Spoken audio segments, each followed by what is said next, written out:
आणि आता पाहणार आहोत टॉप 9 राजकीय बातम्या। एक नेपाळी महाराष्ट्रामध्ये शाल घालून फिरतोय। त्यांना वाटतं की माझ्यामुळेच महाराष्ट्रामध्ये हिंदू धर्म टिकून आहे। विधान परिषदेमध्ये अनिल परब यांची मंत्री नितेश राणे यांच्यावर नाव न घेता टीका।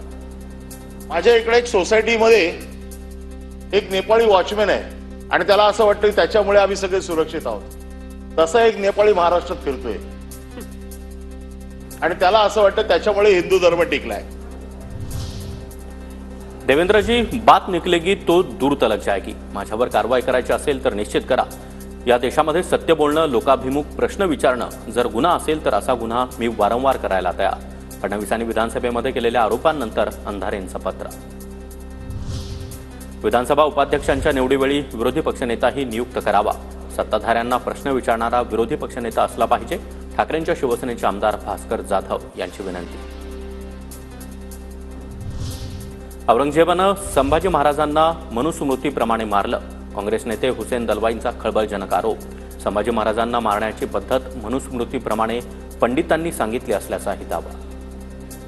शंभू महाराजांना मारण्याच्या संबंधामध्ये आदेश दिल्यानंतर त्याला कसं मारावं हे मनुस्मृतीप्रमाणे पंडित लोकांनी सांगितलं आणि त्याप्रमाणे मारला गेलाय।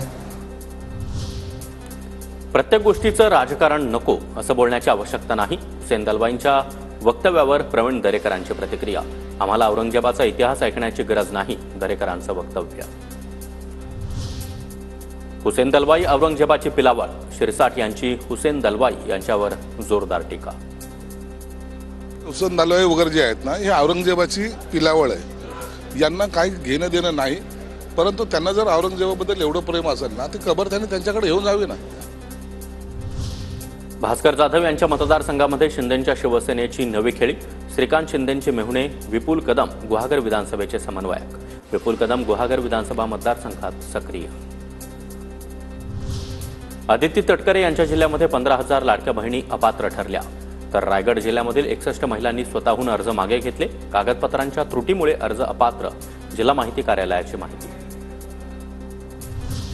आदित्य ठाकरे आणि छगन भुजबळांची विधान भवनाच्या गॅलरीमध्ये भेट। यावेळी दोघांकडून एकमेकांना हस्तांदोलन करत चर्चा। तर काल भुजबळ आणि उद्धव ठाकरे यांची देखील भेट झाली होती।